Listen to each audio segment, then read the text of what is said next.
There's a strange silence that falls over the Arctic Sea, a heavy, frozen quiet. But lately, something has been moving through these icy waters, something that doesn't quite belong. Local fishermen in the Barentssea, their faces weathered by a lifetime of brutal winds, have spoken of it in hushed tones. They describe a vessel, squat and sturdy, glowing with an unnatural light against the perpetual twilight of the polar winter.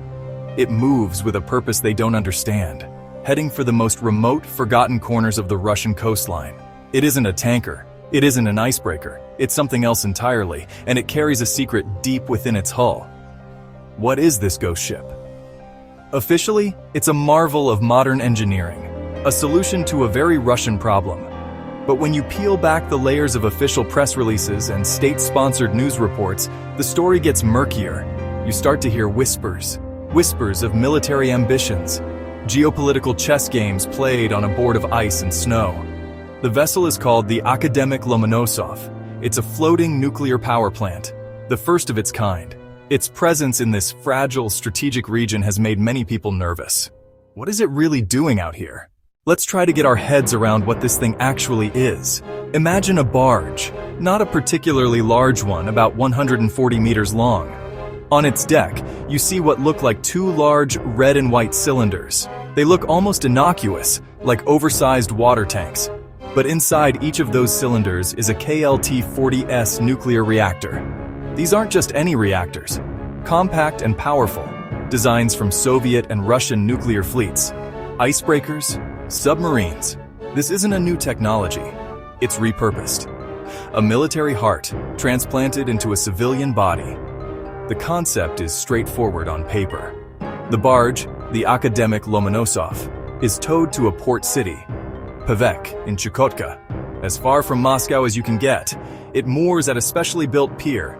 Cables are run from the ship to the local grid.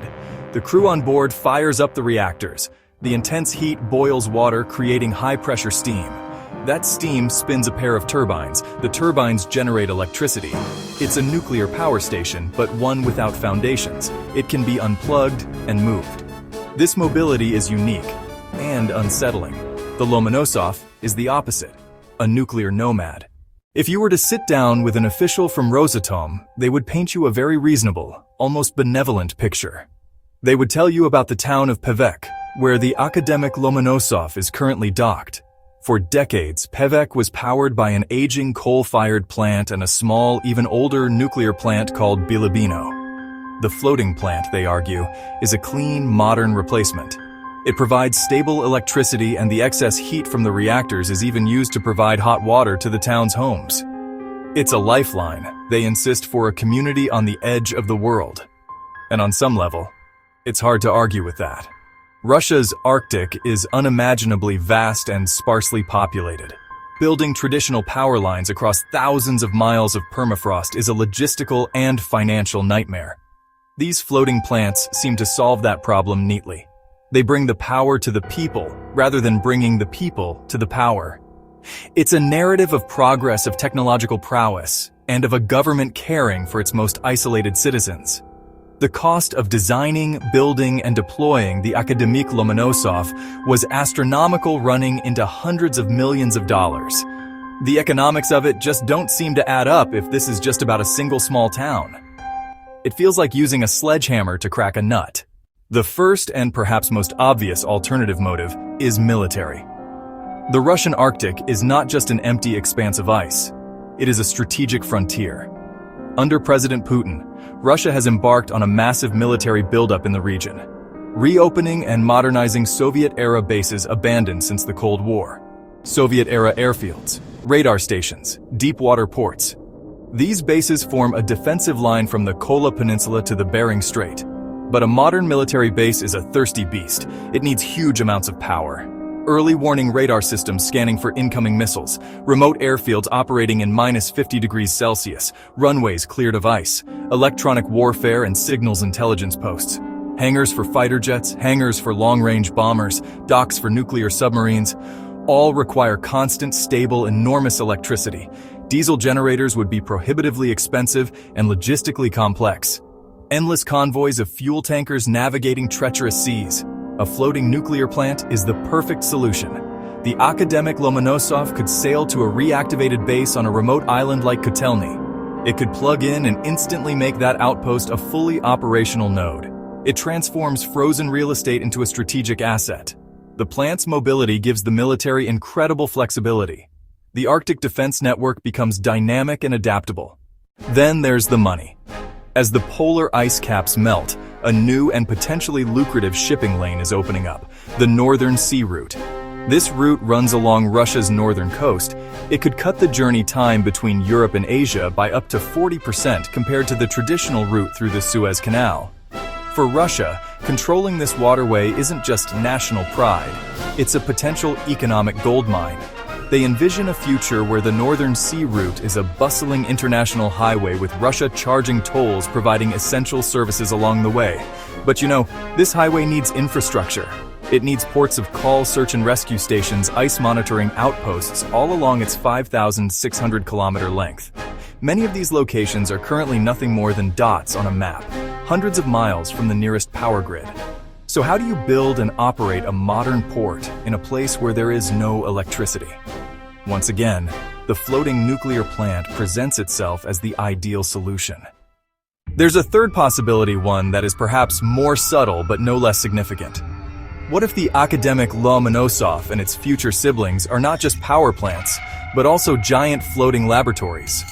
Russia has always been at the forefront of certain areas of nuclear technology, particularly compact reactors for marine propulsion. But the world is changing. There is a global race to develop the next generation of nuclear power small modular reactors, or SMRs. These are seen as the future, safer, cheaper, more flexible. The floating plant is, in essence, Russia's entry into this race. It's a real-world testbed for their SMR technology. By operating the Lomonosov in the harshest environment imaginable, Russian scientists and engineers at Rosatom can gather invaluable data. How do the reactors and their support systems perform in extreme cold? How do they handle the stresses of being on a moving platform in icy seas? What are the practical challenges of refueling and maintenance in such a remote location? Every day the Lomonosov is in operation is a day they are learning, refining, perfecting their design. To understand Russia's actions in the Arctic today, you have to look back at the Soviet Union's nuclear legacy. It's a history filled with incredible scientific achievements, but also with terrifying accidents and a culture of absolute secrecy. The Cold War turned the Soviet Arctic into a nuclear playground. The Barentssea became a dumping ground for radioactive waste. The Kara Sea became a dumping ground for radioactive waste. Dozens of spent reactors from submarines were simply discarded on the seafloor, sometimes with their fuel still inside. It was a policy of out of sight, out of mind. This history casts a long, dark shadow over the Akademik Lomonosov.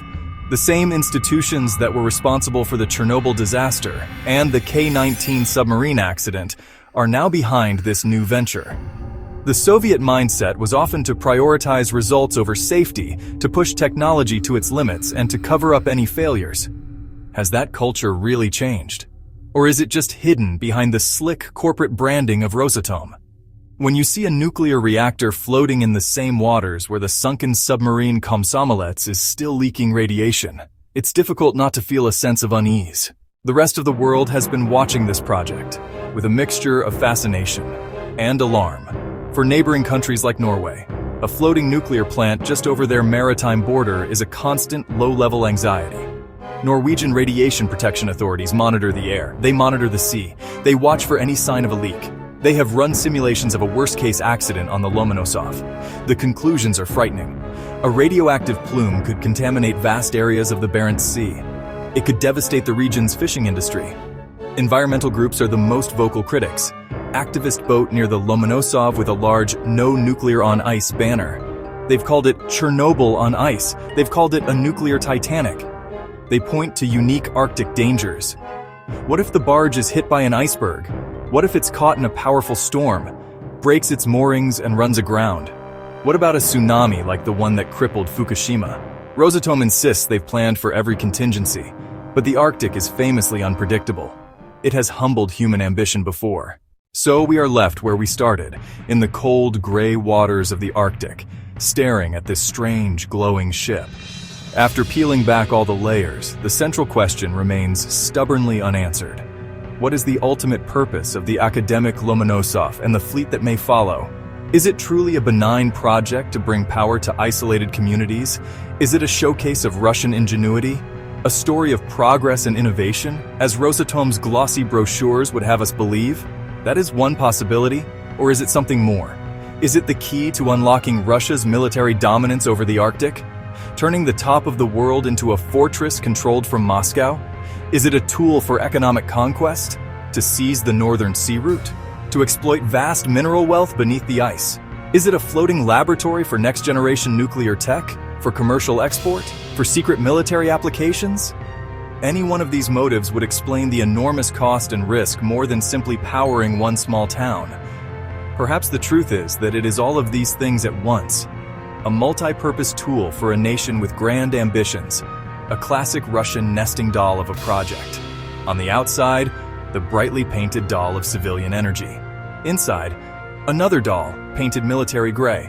Inside that, another for economic power, and another, scientific prestige. And we are left to wonder what will happen when the next move is made.